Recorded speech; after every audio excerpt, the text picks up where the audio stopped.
Hello students, welcome back to our YouTube channel Rampur physics वाले। तो इस वीडियो में chapter 1 electric charges and field से रिलेटेड असर्शन रीजन क्वेश्चन हम लोग यहाँ पे सॉल्व करेंगे। असर्शन रीजन क्या होता है, ये भी हमारा एमसीक्यू फॉर्मेट का ही क्वेश्चन दिया हुआ रहता है। इसमें क्या होता है, इसमें 4 ऑप्शन इसमें भी दिया हुआ रहता है। इसमें जो चारों ऑप्शन होते हैं वो क्या होते हैं ये देखेंगे।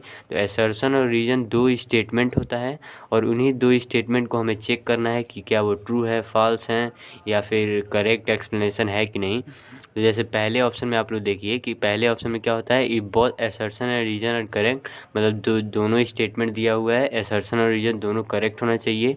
And reason is correct explanation of assertion, मतलब रीजन जो है वो असर्शन का करेक्ट एक्सप्लेनेशन भी होना चाहिए। तो ये हमारा ऑप्शन ये था। बी ऑप्शन में क्या हो जाएगा, if assertion and reason are correct but reason is not correct explanation of assertion, मतलब रीजन क्या है यहाँ पे असर्शन का करेक्ट एक्सप्लेनेशन नहीं है, मतलब इसका उल्टा हो जाएगा। और सी ऑप्शन देखिए, if assertion is correct reason is incorrect, मतलब केवल असर्शन ट्रू है और रीजन इनकरेक्ट है।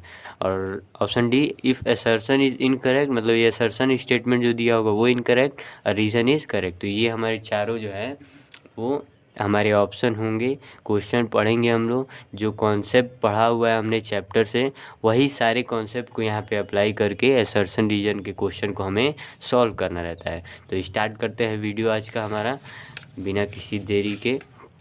तो देखिए जैसे पहला क्वेश्चन हमारा दिया हुआ है, नो असर्शन। देखिए असर्शन ए से जो लिखे हैं वो क्या है, असर्शन है, और जो आर से लिखे हैं वो रीजन है। तो असर्शन देखिए क्या दिया हुआ है, no two electric lines of force can intersect each other. तो पहले हम असर्शन पढ़े और हमने जो कॉन्सेप्ट पढ़ा है उससे हम समझेंगे कि क्या ये स्टेटमेंट सही है कि नहीं। तो देखिए no two electric line of force can intersect each other, तो ये तो सही है कि इलेक्ट्रिक लाइन ऑफ फोर्स कभी इंटरसेक्ट नहीं करते हैं।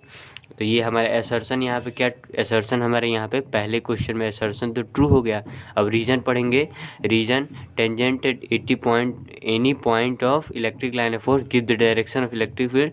तो रीजन भी करेक्ट है कि टेंजेंट ड्रॉ करते हैं इलेक्ट्रिक लाइन ऑफ फोर्स पे तो वहाँ पे क्या होता है, हमारा इलेक्ट्रिक फील्ड का डायरेक्शन मिलता है। ये हमने कॉन्सेप्ट पढ़ा हुआ है दोनों।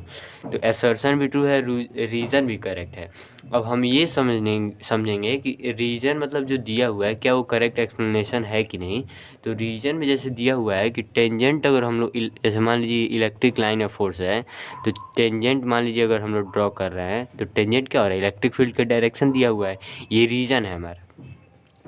अब अगर electric line of force intersect नहीं करती हैं ये तो हमें पता है, लेकिन मान लीजिए अगर करती हैं, तो मान लीजिए अगर करेंगे तो क्या होगा, ये इलेक्ट्रिक लाइन ऑफ फोर्स ऐसे ये दोनों क्या हो यहाँ पे इंटरसेक्ट कर गई।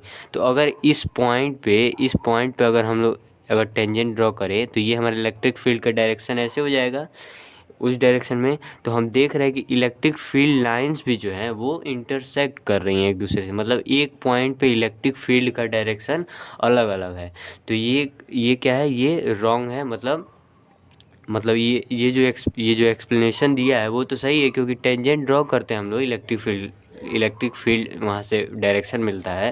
तो इलेक्ट्रिक फील्ड का एक पॉइंट पे दो डायरेक्शन नहीं हो सकता है। तो ये जो रीजन दिया हुआ है ये एक्सप्लेनेशन है, क्योंकि टेंजेंट ड्रॉ करने के बाद ही इलेक्ट्रिक फील्ड का डायरेक्शन मिलता है, जिसके कारण हमें यहाँ पे इलेक्ट्रिक फील्ड लाइन्स इंटरसेक्ट नहीं कराना है। ये हमने पहले माना है कि मान लीजिए अगर करती हैं तो क्या होगा, लेकिन अभी क्या है, इलेक्ट्रिक फील्ड लाइन्स इंटरसेक्ट नहीं करती हैं। तो हमारे यहाँ पे कौन सा ऑप्शन हो जाएगा, ऑप्शन नंबर ए, क्योंकि रीज़न क्या है, करेक्ट एक्सप्लेनेशन भी है, तो इसीलिए हमारा ऑप्शन नंबर ए हो जाएगा। और क्वेश्चन नंबर सेकंड देखते हैं। तो क्वेश्चन नंबर सेकंड दिया हुआ है, the electric line of force diverges from A positive charge. हाँ, पॉजिटिव चार्ज से क्या होती हैं, मुड़ जाती हैं, मतलब पॉजिटिव चार्ज से निकल जाती हैं, ये भी समझेंगे। And converge eight A negative charge, मतलब इलेक्ट्रिक लाइन ऑफ फोर्स कहाँ से निकलती हैं, पॉजिटिव से निकलती हैं। सेकंड क्वेश्चन, पॉजिटिव से हमारी इलेक्ट्रिक फील्ड लाइन्स क्या होती हैं, ऐसे यहाँ से इलेक्ट्रिक फील्ड लाइन निकलती है, और निगेटिव क्या होती है, निगेटिव पे टर्मिनेट करती हैं। तो निगेटिव पे हमारी टर्मिनेट करती हैं, यही वो लाइन दिया हुआ है। इसका मतलब क्या है कि असर्शन हमारा ट्रू दिया हुआ है। अब रीजन देखेंगे, a charge particle free to move in an electric field always move along a electric line of force.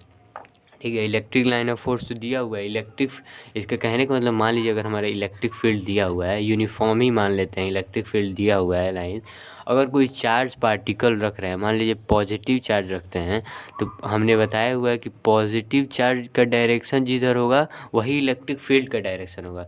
तो मान लीजिए अगर फोर्स इस साइड लगा, मतलब अगर इलेक्ट्रिक फील्ड का डायरेक्शन ये है, तो जो ये चार्ज का जो चार्ज पे फोर्स लगेगा वो क्या होगा, वो इलेक्ट्रिक फील्ड के डायरेक्शन में होगा। मतलब हमारे कहने का ये है कि हमको पता है कि अगर कोई प्रोटॉन या फिर कोई पॉजिटिव चार्ज अगर इलेक्ट्रिक फील्ड में रख देते हैं, तो जो उसका डायरेक्शन होता है मूव करने का, वही हमारा इलेक्ट्रिक फील्ड का डायरेक्शन होता है। तो ये तो पॉजिटिव चार्ज के लिए है। अच्छा, अगर निगेटिव चार्ज रख देते हैं तो क्या होता है, डायरेक्शन उल्टा हो जाएगा। मतलब अगर इलेक्ट्रिक फील्ड लाइन्स इधर डायरेक्शन इस साइड है, राइट साइड है, तो हमारा निगेटिव चार्ज का मूवमेंट किधर होगा, तो ये हमारा लेफ़्ट साइड होगा। तो ये देखिए जो रीजन दिया हुआ है, charge particle free to move in an electric field always move along an electric line of force. तो ये इलेक्ट्रिक लाइन ऑफ फोर्स की डायरेक्शन में तो नहीं मूव कर रही है। ये क्या हो रहा है, जैसे ये जो स्टेटमेंट है अगर लिखा होता है ये पॉजिटिव चार्ज पार्टिकल, तो ये हम लोग मान लेते हैं कि हाँ इलेक्ट्रिक फील्ड लाइन्स की डायरेक्शन में ही हमारी ये पॉजिटिव चार्ज मूव करे। लेकिन निगेटिव चार्ज क्या होता है, डायरेक्शन को उल्टा कर देता है। तो रीज़न हमारा क्या है, इनकरेक्ट स्टेटमेंट है। तो अगर असर्शन ट्रू है और रीज़न इनकरेक्ट है, तो हमने क्या पढ़ा हुआ है, ऑप्शन नंबर सी हमें पता है। तो यहाँ पे ऑप्शन कौन सा हो जाएगा, ऑप्शन नंबर सी यहाँ पे ट्रू हो जाएगा। तो ये बिल्कुल बात का ध्यान रखेंगे, छोटे छोटे कॉन्सेप्ट को ज़रूर पढ़ना है, नहीं तो ज़्यादा हवाई नहीं पढ़ना है, आराम से पढ़ेंगे हम लोग। जो छोटे छोटे कॉन्सेप्ट हैं उन्हीं से क्वेश्चन आने की प्रोबेबिलिटी ज़्यादा है।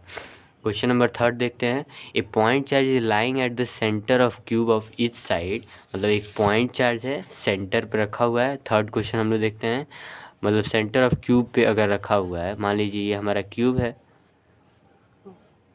अगर क्यूब है इस बीच में सेंटर पे अगर कोई पॉइंट चार्ज रखा हुआ है, मान लीजिए पॉइंट चार्ज की वैल्यू क्यू है।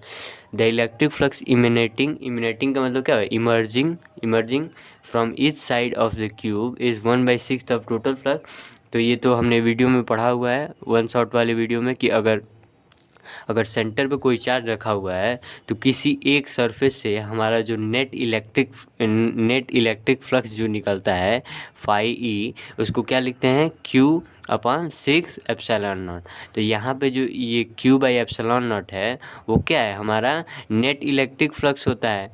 नेट इलेक्ट्रिक फ्लक्स जो हमारी वैल्यू आती है, मान लीजिए phi of this total surface, उसकी वैल्यू होगी Q/एप्सिलॉन नॉट। तो ये क्या है, ये 1/6 किसका है, टोटल फ्लक्स के है। मतलब टोटल फ्लक्स कितना हो जाएगा, इस क्यूब से टोटल फ्लक्स तो Q/एप्सिलॉन नॉट नहीं होगा, लेकिन इस 1/6 पार्ट कब हो रहा है, जब एक सरफेस का हम लोग बात कर रहे हैं। तो इसका मतलब क्या है कि असर्शन हमारा यहाँ पे ट्रू दिया हुआ है। अब रीजन देखते हैं। तो रीजन क्या कहता है कि according to Gauss theorem total electric flux through a close surface enclosing a charge is equal to 1/एप्सिलॉन naught times the magnitude of charge enclose. ये भी सही है कि रीज़न हमारा क्या है कि हमने अगर कोई क्लोज सरफेस है, तो गॉस थ्योरम क्या कहता है कि उसमें का आप हमको नेट चार्ज बताइए, हम आपको इलेक्ट्रिक फ्लक्स की वैल्यू बताएंगे। तो नेट चार्ज की वैल्यू अगर Q है, तो हमारी यहाँ पे इलेक्ट्रिक फ्लक्स की वैल्यू क्या हो जाएगी, Q/एप्सिलॉन नॉट। तो Q/एप्सिलॉन नॉट हमारे गॉस थ्योरम से आ रहा है। तो ये हमारा जो स्टेटमेंट दिया हुआ है, रीज़न भी करेक्ट है। अच्छा, अब करेक्ट एक्सप्लेनेशन समझने की कोशिश करते हैं कि मतलब एक्सप्लेनेशन है कि नहीं। तो ये देखेंगे, अगर जैसे 1/6 ऑफ टोटल फ्लक्स की जो वैल्यू आ रही है वो कैसे आ रही है, वो गॉस थ्योरम से ही आ रही है, और गॉस थ्योरम यहाँ पे हमारा दिया हुआ है। तो इसका मतलब क्या है कि यहाँ पे जो ये रीज़न दिया हुआ है वो करेक्ट एक्सप्लेनेशन असर्शन का है। तो ये हमारा कौन सा ऑप्शन हो जाएगा, ऑप्शन नंबर ए हमारे यहाँ पे ये भी ट्रू हो जाएगा, करेक्ट एक्सप्लेनेशन है। इसलिए ये हमारे 2-3 क्वेश्चन इम्पॉर्टेंट क्वेश्चन है। अब हम लोग क्वांटाइजेशन के रिलेटेड क्वेश्चन देखने वाले हैं। क्वांटाइजेशन से कॉन्सेप्ट जो है और क्लियर होगा। देखिए क्वांटाइजेशन क्वेश्चन नंबर 4 दिया हुआ है, charge is quantized because only integral number of electrons can be transfer. तो चार्ज का क्वांटाइजेशन हम लोग प्रॉपर्टी पढ़े हुए हैं, तो क्या होता है उसमें कि एक बॉडी से दूसरे बॉडी अगर चार्ज को ट्रांसफ़र करना है तो हम लोग फ्रैक्शन में ट्रांसफ़र नहीं कर सकते हैं। ये चीज़ हमने पढ़ा हुआ है। केवल इंटीग्रल वैल्यू हमें चाहिए, मतलब या तो +-1 कूलम्ब हो या फिर +-2 कूलम्ब ऐसे हो, +-1.5 या 1.6 ऐसा हमारा चार्ज का ट्रांसफ़र नहीं होता है। तो ये हमारा हो गया। तो असर्शन हमारे यहाँ पे क्या दिया हुआ है, असर्शन हमारे यहाँ पे ट्रू दिया हुआ है। क्वेश्चन नंबर 4 है। अच्छा, अब देखते हैं रीजन। तो रीजन दिया हुआ है there is no possibility of transfer of some fraction of electron. तो ये भी सही है कि हाँ, रीजन में भी वही चीज़ दिया हुआ है कि फ्रैक्शन ऑफ इलेक्ट्रॉन हमारा ट्रांसफ़र नहीं होता है। तो ये हमारा रीजन भी करेक्ट है। अच्छा, अब हम लोग देखते हैं एक्सप्लेनेशन है कि नहीं। तो एक्सप्लेनेशन देखिए कि चार्ज क्वांटाइज है। अगर क्वांटाइज का मतलब क्या है कि फिक्स्ड वैल्यू है, तो वो क्या होता है, वो एक बॉडी से दूसरे बॉडी ट्रांसफ़र होता है, क्योंकि और कैसे होता है, इंटीग्रल मल्टीपल में हमारा जो है चार्ज का ट्रांसफ़र होता है। क्योंकि हमारी जो पॉसिबिलिटी है, मतलब जो फ्रैक्शन वाली पॉसिबिलिटी है चार्ज की कि ट्रांसफ़र हो जाए, वो पॉसिबिलिटी यहाँ नहीं है। तो ये कौन सा ऑप्शन हो जाएगा, हमारा करेक्ट एक्सप्लेनेशन है ये। तो ये हमारा ऑप्शन ए हो जाएगा, यहाँ पे भी ट्रू हो जाएगा। तो ये हमारे 4 क्वेश्चन हो चुके हैं। अब बढ़ते हैं नेक्स्ट क्वेश्चन पे। तो नेक्स्ट क्वेश्चन हमारा दिया हुआ है assertion total flux through a close surface is zero if no charge is enclose by the surface. ये स्टेटमेंट आप लोग को एकदम याद होना चाहिए। ये स्टेटमेंट एकदम ट्रू है। ये कह रहा है कि अगर मान लीजिए हमारा कोई सरफेस है, मान लीजिए ये हमारा यहाँ पे अगर हम लोग डाइपोल रखे हुए हैं +-q, तो हम लोग क्या करते हैं, हम लोग डाइपोल रखे हुए हैं या 2a डिस्टेंस मान लीजिए है, डाइपोल है। तो अगर हमको इसमें से नेट इलेक्ट्रिक फ्लक्स की वैल्यू निकालनी है, तो नेट इलेक्ट्रिक फ्लक्स की वैल्यू कैसे निकालते हैं, Q net upon epsilon not. ये हमारा गॉस थ्योरम कहता है। तो Q नेट अगर निकालेंगे तो यहाँ +q है, यहाँ -q है, तो Q नेट क्या हो जाएगा, 0। इसका मतलब फाई की वैल्यू हमारी क्या आ गई, 0 हो जाएगी। Q नेट अगर 0 होगा तो फाई क्या हो जाएगा, 0 हो जाएगा। तो Q मतलब फ्लक्स, इलेक्ट्रिक फ्लक्स की वैल्यू 0 आ गई। तो असर्शन वही दिया हुआ है कि total flux through a close surface is 0, मतलब ये टोटल फ्लक्स जो होगा किसी क्लोज सरफेस से 0 हो जाएगा if no charge is enclose by the surface. मतलब ये सरफेस जो है ये कोई चार्ज तो मतलब इनक्लोज तो नहीं कर रहा है, नेट चार्ज वहाँ 0 है, तो टोटल फ्लक्स 0 हो जाएगा। ये स्टेटमेंट बहुत इंपॉर्टेंट है और एकदम ये स्टेटमेंट ट्रू भी है कि अगर इलेक्ट्रिक फ्लक्स 0 हो रहा है जहाँ भी क्लोज सरफेस में, इसका मतलब यही है कि वहाँ नेट चार्ज की वैल्यू 0 है। नेट चार्ज की वैल्यू 0 है, इंडिविजुअल चार्ज की वैल्यू नहीं बोला जा रहा है, नेट चार्ज की वैल्यू। तो इसको ध्यान रखेंगे। तो ये हमारा असर्शन यहाँ पे ट्रू हो गया। अच्छा, रीजन पढ़ते हैं। Gauss law is true for any close surface no matter what its shape और साइज। तो ये हम लोग को पता है कि गॉस लॉ किसके लिए वैलिड है, क्लोज सरफेस के लिए है। अब क्लोज सरफेस का शेप कैसा हो, साइज कैसा हो, ये हम लोग यहाँ पे नहीं समझने वाले हैं। मतलब हमारा जो है क्लोज सरफेस कोई भी होगा वो ट्रू होगा। गॉस लॉ वहाँ पे हम लोग यूज कर सकते हैं, गॉस लॉ यूज वहाँ पे किया जाएगा। तो ये रीजन भी करेक्ट है और रीजन करेक्ट है। लेकिन ये देखिए, हम लोग अगर हम लोग समझने की कोशिश करें कि अगर क्लोज सरफेस है, अगर इलेक्ट्रिक फ्लक्स की वैल्यू 0 है, तो उसमें क्या हो रहा है, नेट चार्ज की वैल्यू हम लोग 0 मान ले रहे हैं। ये ट्रू है हमारा। लेकिन क्या रीजन जो दिया हुआ है वो करेक्ट एक्सप्लेनेशन है कि नहीं, तो ये हम लोग देखें। तो गॉस लॉ क्या दिया, इसमें दिया हुआ है गॉस लॉ की क्लोज सरफेस क्या है, क्लोज सरफेस का ये मतलब अगर होगा तो गॉस लॉ वहाँ पे ट्रू होगा। तो इसमें देखिए, इसमें तो शेप और साइज़ के बारे में बोल रहा है, लेकिन हमें तो थ्योरेटिकल जो हमने वैल्यू निकाला हुआ है कि अगर फ्लक्स 0 है तो नेट चार्ज वैल्यू 0 होगा। ये तो गॉस थ्योरम का मतलब एक स्टेटमेंट के तौर पे हम लोग मान के चल रहे हैं। लेकिन यहाँ पे शेप और साइज़ के बारे में बोल रहा है, इसका मतलब क्या है कि ये करेक्ट एक्सप्लेनेशन यहाँ पे नहीं दिया हुआ है। तो ये कौन सा ऑप्शन हो जाएगा, ये हमारा ऑप्शन नंबर बी हो जाएगा। दोनों स्टेटमेंट ट्रू है लेकिन ऑप्शन बी यहाँ पे करेक्ट हो जाएगा। क्वेश्चन नंबर 6 देखते हैं। In an non uniform electric field a dipole will have translatory और as well as rotatory motion. तो ये ट्रांसलेटरी और रोटेटरी मोशन क्या है, मतलब एक तो लीनियर मूव करेगा ही, लेकिन एक तो रोटेट करता हुआ भी रहेगा। ये हमारा दिया हुआ है, तो ये हमारा ट्रू है। क्योंकि नॉन यूनिफॉर्म इलेक्ट्रिक फील्ड में क्या होता है, हमारा जो फोर्स क्रिएट होता है, फोर्स भी लगता है और टॉर्क भी वहाँ पे लगता है नॉन यूनिफॉर्म इलेक्ट्रिक फील्ड में। तो होता क्या है कि हमारा दो वहाँ पे मोशन भी हो जाता है। एक तो लीनियर मोशन होगा जिसको ट्रांसलेटरी बोलेंगे, और एक रोटेटरी यानी रोटेट करने वाला ही motion non uniform electric field में डाइपोल का होता है। तो इसको एक बार समझेंगे कि अगर मान लीजिए non uniform electric field lines दिया हुआ है, तो यहाँ पे क्या होगा, अगर यहाँ प्लस चार्ज है, यहाँ माइनस चार्ज है, तो होता क्या है कि ये दोनों चार्जेज हैं, तो होगा क्या कि यहाँ पे जो माइनस क्यू चार्ज है, यहाँ पे मान लीजिए F1 फोर्स एक्ट कर रहा है और इस पॉइंट पे F2 फोर्स एक्ट कर रहा है। जैसे होता क्या है कि नॉन यूनिफॉर्म इलेक्ट्रिक फील्ड में दोनों डाइपोल के एंड पे फोर्स की वैल्यू अलग अलग होती है, फोर्स की वैल्यू अलग अलग होती है। तो अगर अलग अलग फोर्स की वैल्यू होगी तो हम लोग क्या निकालते हैं, एफ नेट निकालते हैं। तो एफ नेट यहाँ पे फोर्स की वैल्यू होगी, तो एफ नेट निकालेंगे। तो फोर्स तो एक्ट कर ही रहा है, एक तो फोर्स एक्ट कर रहा है, इसके वजह से टॉर्क भी हमारा लगेगा, फोर्स के एक्ट करने की वजह से तो टॉर्क भी लगेगा। अब इन्हीं दोनों की वजह से क्या होता है, हमारा ये जो डाइपोल है वो रोटेट भी करता है और एक मूवमेंट भी होता है जिसको ट्रांसलेटरी मूवमेंट कहते हैं, जिसको लीनियर मोशन भी बोल सकते हैं। तो ये हमारा होगा। तो हमारा ये देख लिया हम लोगों ने, इससे ज़्यादा इम्पोर्टेंट ये नहीं है, हमें बस ये समझना है कि हम हमारा वहाँ पे 2 पॉइंट पे एक्ट करता है, अलग अलग फोर्स एक्ट करता है, एफ नेट हम लोग निकालेंगे, फिर टॉर्क भी एक्ट करता है। इन दोनों की वजह से 2 मोशन होता है, एक रोटेशन वाला मोशन यानी रोटेटरी मोशन और एक लीनियर मोशन जिसको ट्रांसलेटरी मोशन भी हम लोग कह सकते हैं। तो ये देखिए, तो अब देखेंगे हम लोग 6 क्या दिया हुआ है, in a non uniform electric field a dipole will have translatory as well as rotatory motion. तो ये हमारा असर्शन ट्रू है, यहाँ पे ट्रांसलेटरी मोशन भी होगा और रोटेटरी मोशन भी। अच्छा, रीजन क्या दिया हुआ है, in an uniform electric field a dipole experiences a force as well as torque. तो ये टॉर्क भी एक्ट करता है, फोर्स भी। लेकिन अगर यूनिफॉर्म इलेक्ट्रिक फील्ड की बात करें तो वहाँ पे फोर्स की वैल्यू क्या होती है, वहाँ पे फोर्स की वैल्यू 0 होती है, लेकिन फिर भी टॉर्क एक्ट करता है वहाँ पे। तो ये बात बिल्कुल ध्यान रखेंगे, MCQ क्वेश्चन के लिए इम्पॉर्टेंट है कि नॉन यूनिफॉर्म में फोर्स भी लगता है और टॉर्क भी, लेकिन यूनिफॉर्म इलेक्ट्रिक फील्ड में केवल टॉर्क लगता है। ये आप लोग बिल्कुल ध्यान रखेंगे। देखिए, इन्हीं फोर्स और टॉर्क के होने की वजह से ही 2 मोशन होते हैं, रोटेटरी और ट्रांसलेटरी। तो रीजन असर्शन तो दोनों करेक्ट था ही, और रीजन यहाँ पे करेक्ट एक्सप्लेनेशन भी है। तो हमारा ऑप्शन यहाँ पे ए करेक्ट हो जाएगा, क्योंकि ए में क्या दिया हुआ है, असर्शन रीजन दोनों ट्रू है और रीजन करेक्ट एक्सप्लेनेशन भी है। तो ये हमारा ऑप्शन ए करेक्ट हो जाएगा। क्वेश्चन नंबर 7 देखते हैं, using Gauss law.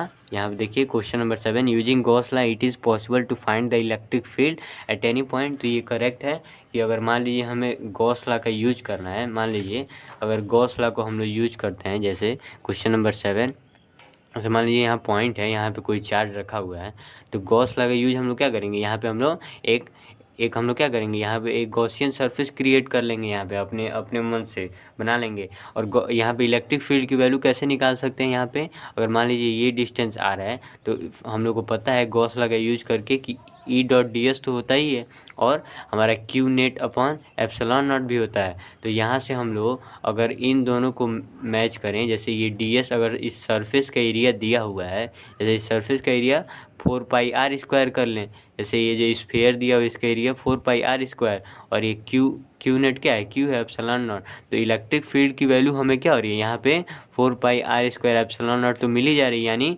Electric field की वैल्यू हमें कहीं भी मिल जाएगी। अगर हमें क्या पता है, अगर उस सरफेस का एरिया पता है, Q नेट पता है, तो हमें इलेक्ट्रिक फील्ड की वैल्यू गॉस थ्योरम से भी मिल सकती है। तो हमारा ये जो असर्शन दिया हुआ है वो तो सही है कि using Gauss law it is possible to find the electric field at any point, मतलब किसी भी पॉइंट के लिए। जैसे मान लीजिए अगर लीनियर चार्ज भी हुआ है हमारा, लीनियर चार्ज, अगर इस पॉइंट पे इलेक्ट्रिक फील्ड की वैल्यू निकालनी है तो क्या करते हैं, ये लीनियर चार्ज के लिए हम लोग एक सिलेंड्रिकल गॉसियन सरफेस बनाएंगे। ये डिस्टेंस r है, तो हमें पता है यहाँ पे इलेक्ट्रिक फील्ड की value λ/2π epsilon naught into r होती है।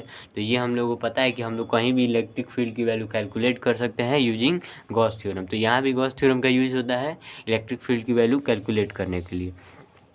तो ये हमारा असर्शन ट्रू है। रीज़न देखते हैं, Gauss law is applicable for any type of charge distribution. तो हमारा ये भी सही है स्टेटमेंट, जैसे जो ये दिया हुआ है रीज़न कि ये जो स्टेटमेंट लिखा हुआ है वो सही है, लेकिन हम लोग एक चीज़ समझेंगे। जैसे क्या होता है कि अगर मान लीजिए इसमें दिया हुआ Gauss law applicable for any type of charge distribution, मतलब जैसे ये लीनियर था ना, तो लीनियर में हम लोग चार्ज डिस्ट्रीब्यूट करते थे, तो यहाँ पे हम लोग कैलकुलेट कर ले रहे हैं, ठीक है, कैलकुलेट कर ले रहे हैं। लेकिन होता क्या है, मान लीजिए अगर हमारा कुछ ऐसा अगर हमारा कोई लाइन मिल जाए, लाइन यहाँ पे अगर चार्ज का डिस्ट्रीब्यूशन हुआ है, तो हम लोग क्या करेंगे, हम लोग पहले चार्ज के डिस्ट्रीब्यूशन के लिए क्या करेंगे, फिर गॉसियन सरफेस बनाएंगे। अब इसके लिए गॉसियन सरफेस क्या होगा, तो इसके लिए गॉसियन सरफेस हम लोग कुछ इसी टाइप का बनाएंगे,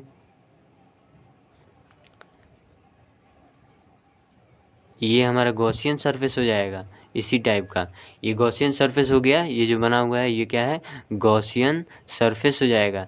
लेकिन अब गॉसियन सरफेस होगा, लेकिन हमें क्या करना पड़ेगा यहाँ पे इसको कैलकुलेट करने के लिए इलेक्ट्रिक फील्ड की वैल्यू, तो क्या करना पड़ेगा हमें यहाँ पे बहुत ज़्यादा इंटीग्रेशन करना पड़ेगा। जैसे यहाँ के लिए हमें मतलब डिस्टेंस मानना पड़ेगा, फिर यहाँ पे हमें क्यू नेट की वैल्यू पता करनी पड़ेगी मतलब छोटे चार्ज के लिए। तो ये सारी बातें मतलब यहाँ पे मैथ का जो कैलकुलेशन है वो बहुत ज़्यादा होगा।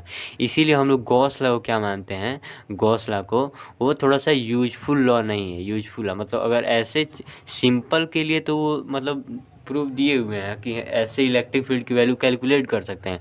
लेकिन मान लीजिए ये ऐसा सरफेस, ऐसा लाइन चार्ज हो गया, यहाँ पे अगर डिस्ट्रीब्यूशन है चार्ज का, तो ये थोड़ा मतलब कठिन हो जाएगा। इसीलिए हम लोग ये मानते हैं कि ये जो रीजन दिया हुआ है ये रॉन्ग है, कि अप्लीकेबल मतलब हर चार्ज डिस्ट्रीब्यूशन के लिए अप्लीकेबल नहीं होता है। तो रीज़न अगर इनकरेक्ट है तो हम लोग क्या मान सकते हैं कि ये ऑप्शन नंबर हमारे यहाँ पे सी हो जाएगा। असर्शन जो ट्रू होगा ही। तो ये हमारा 7th क्वेश्चन था। और हमारा नेक्स्ट क्वेश्चन जो है उसको अब हम लोग देखने वाले हैं। क्वेश्चन नंबर 8 हम लोग अब देखेंगे। क्वेश्चन नंबर 8 देखिए दिया हुआ है, when bodies are charged through friction there is a transfer of electron from one body to another but no creation or disruption of charge।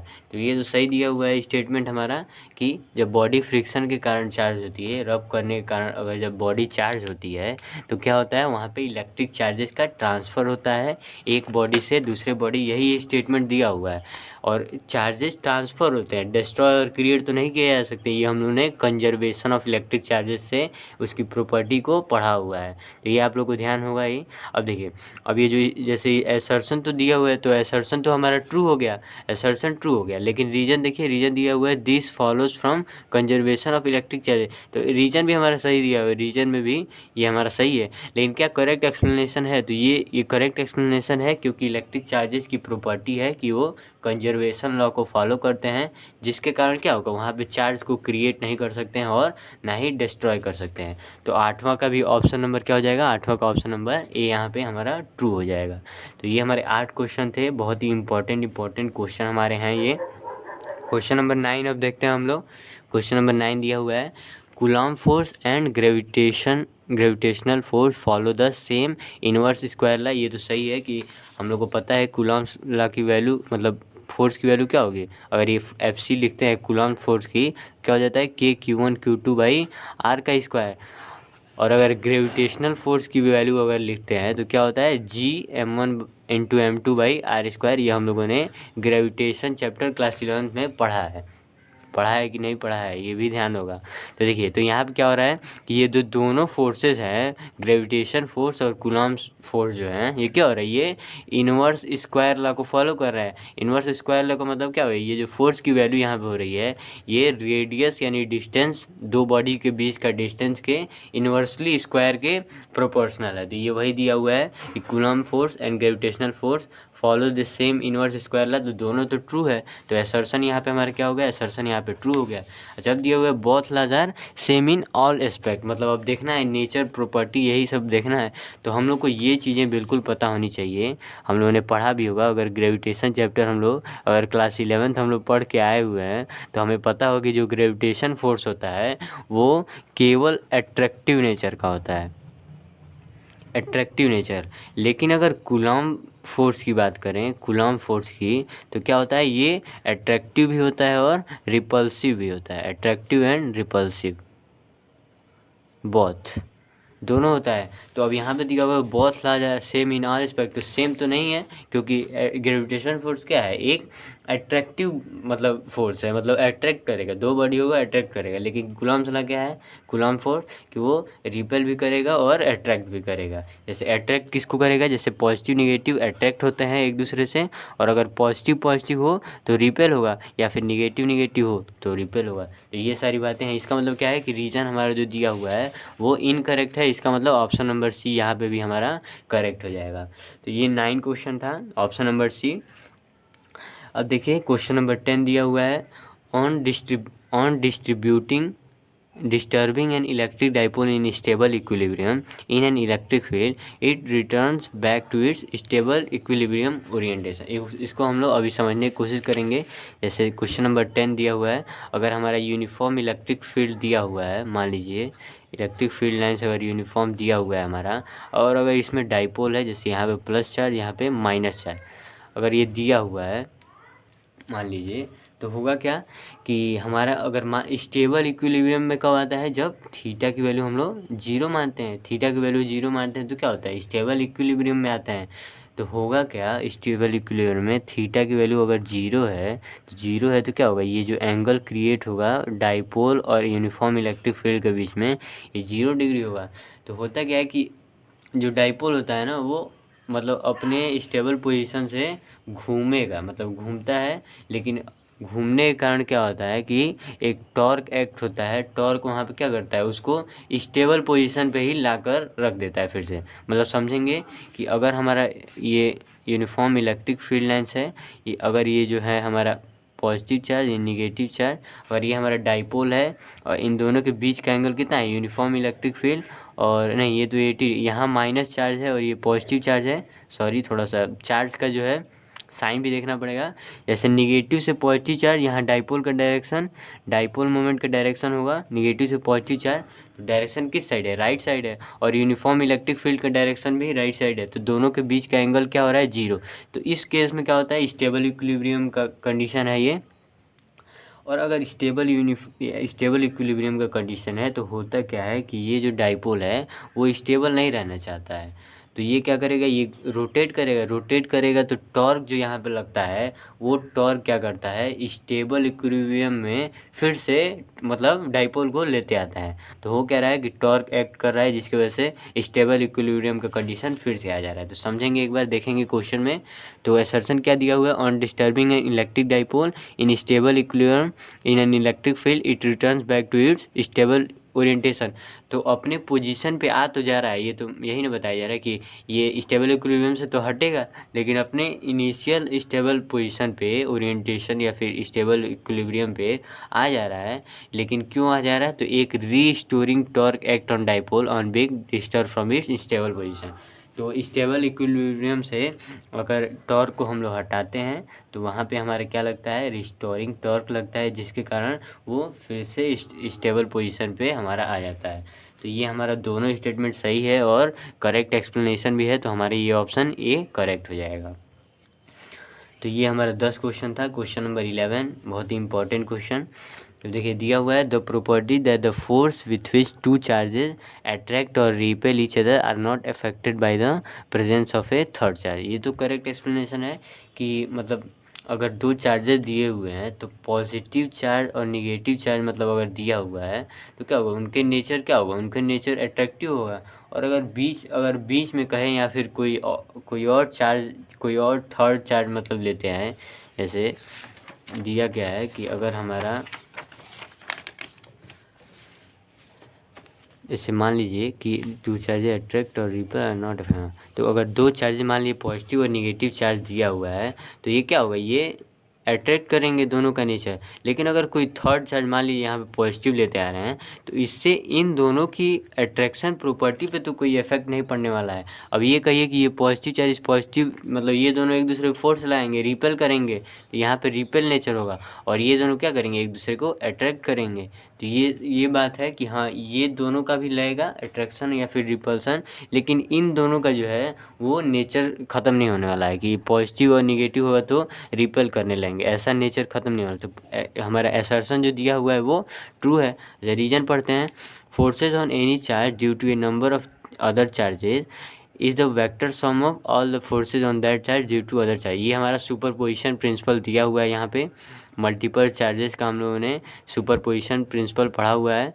ये वही स्टेटमेंट, सुपरपोजिशन प्रिंसिपल का ये डिफिनीशन ही दिया हुआ है कि अगर कोई क्यू चार्ज है तो Q1 अगर कोई फोर्स लगा रहा है, Q2 कोई फोर्स लगा रहा है, Q3 कोई फोर्स लगा रहा है, तो फोर्स की वैल्यू हम लोग क्या करते हैं, वेक्टर फॉर्म में ऐड कर देते हैं सारे फोर्सेज को। तो ये क्या है, ये एक सुपरपोजिशन प्रिंसिपल है। तो ये बातें हैं। तो रीजन भी क्या है, रीजन भी ट्रू है। लेकिन देखते हैं क्या ये करेक्ट एक्सप्लेनेशन है क्या। तो ये देखिए, ये जो हम लोगों ने असर्शन पढ़ा हुआ है, ये तो प्रॉपर्टी से रिलेटेड है कि ये दोनों एक दूसरे को अट्रैक्ट कर रहे हैं या फिर रिपेल कर रहे हैं, ये तो प्रॉपर्टी से रिलेटेड है। और ये हमारा सुपरपोजिशन प्रिंसिपल से रिलेटेड, मतलब दोनों टॉपिक जो है अलग अलग का दिया हुआ है, इसीलिए क्या है, रीजन यहाँ पे करेक्ट एक्सप्लेनेशन नहीं है। तो ये कौन सा ऑप्शन हो जाएगा, ऑप्शन नंबर बी, जिसमें हमारा करेक्ट एक्सप्लेनेशन नहीं होता है। तो ये 11 इंपॉर्टेंट क्वेश्चन थे। अब नेक्स्ट वीडियो में केस स्टडी बेस्ड क्वेश्चन आने वाले हैं, तो इस वीडियो को ज़रूर देखें। और ये वीडियो अगर पसंद आया है तो लाइक करें, चैनल को ज़रूर सब्सक्राइब करें। अभी बहुत सारे वीडियो आने वाले हैं आपके टर्म 1 से रिलेटेड, सारे टर्म 1 को जितने भी चैप्टर हैं सारे आपको पढ़ाए जाएंगे। आप लोग बस इस चैनल पे आप लोग बने रहें। आपको जो एग्ज़ाम के लिए जो बूस्ट चाहिए, बूस्ट होने के लिए, वो यहाँ पे सब कुछ मिलने वाला है। तो चैनल को ज़रूर सब्सक्राइब करें और दोस्तों से ज़रूर शेयर करें। अगले वीडियो में जो है वो आपके केस स्टडी से रिलेटेड प्रॉब्लम आने वाले हैं, तो आप लोग उस वीडियो को भी ज़रूर देखें। Thank you.